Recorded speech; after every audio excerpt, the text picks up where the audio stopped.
Well, joining us now, Soumya Kanti Ghosh, Group Economic Advisor of the State Bank of India, the author of that report which Priyanshi summarized. Thanks very much, Mr. Ghosh, for being with us. Let's just go through some of the data points that you did raise.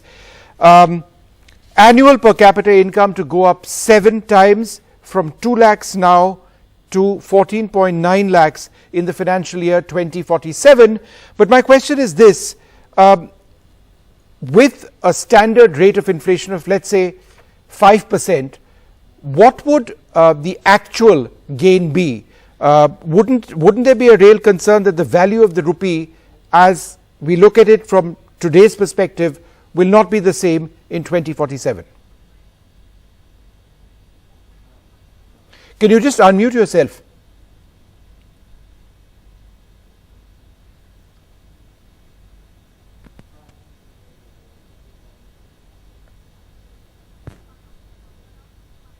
All right, we're just going to fix that line with him in just a moment, but I want to go back to that data in fact, what we can do is, let's just go back to that data and some of the points mentioned over there.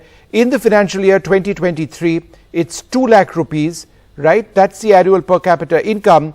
And what the State Bank of India is now projecting is that at this rate, it could go up to 14.9 lakhs. The weighted mean income of tax filers will go up 4 times. Now that's an important statistic because a lot of what the SBI is actually looking at is directly linked to tax filings going up.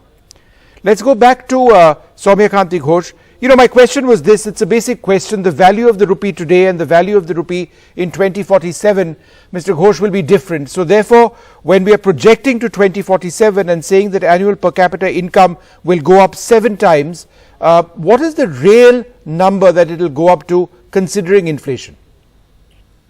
No, I think, Vishnu, that's a fair question what you asked in terms of inflation, because all these numbers are current prices. But let me give you some mathematics, some simple assumptions behind the numbers.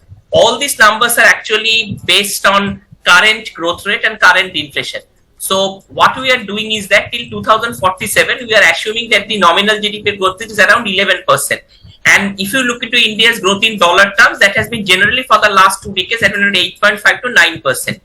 So if you take the depreciation of the rupee at 2%, which actually could reverse, given the fact that as India starts gaining in terms of in much as a developed economy, the rupee could start appreciating given the % international of the rupee. But taking it otherwise as of now, at 11% nominal GDP growth rate with a 6.5% GDP growth and 4 to 4.5% inflation numbers, the total per capita income could actually rise to 15 lakhs as per our estimates. And one point to note over here is that if you look into the current per capita income of India in current prices, which is around 1.91 lakhs, yes, and if you look into the overall threshold income of the income tax, which we are estimated at 13.3 lakhs, so there is a 6 times gap. So as India marches towards a developed economy, this gap between these income taxpayers, which we call the middle income class, and the per capita income will also narrow. So therefore, in 2047, this gap, which is now 6 times, could actually, based on our internal estimates, could half to around 3 times. So that makes this number 15 lakhs, while the tax number is actually around 50 lakhs. So basically, it's a very conservative assumption, but it's at current prices. Okay. A lot of the gains that India stands to make by 2047, when we aspire to be a developed nation, has to do with more people filing tax returns. That's set to go up to 4%. So how much of this overall estimate of yours is based on fresh receipts coming in from taxpayers who've traditionally been very low in this country?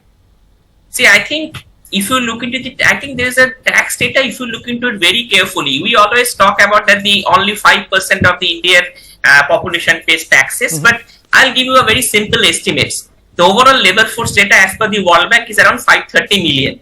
Now, if you look into the eShram portal, which is basically a portal where unorganized laborers are actually registered, that is around 300 million as of today.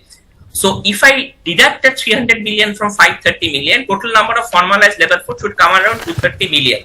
And this year, by March 31, as per the income tax data, 68 million has filed returns. And if I take the late returns with fine till March 31st, 2024, as per the part trends, this number could top 85 million to 90 million. Right. Around 20 million could more file taxes. So this 85 to 90 million as a percentage of 230 million is 37% of the formal labor force. So every 1% in a formal labor force is now paying taxes. So, and the total number of taxpayers have actually tripled from in the last 10 years, from 30 million to 90. If I take 90 million. There's another very interesting point as well.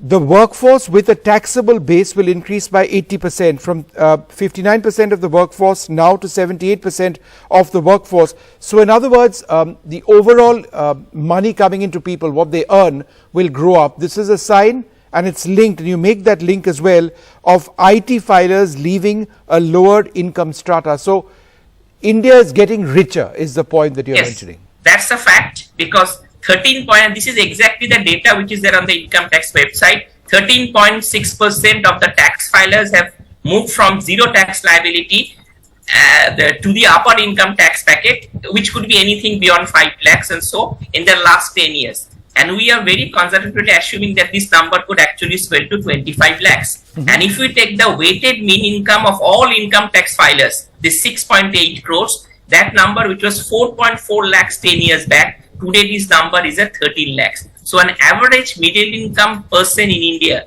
today is earning around 1 lakh a month.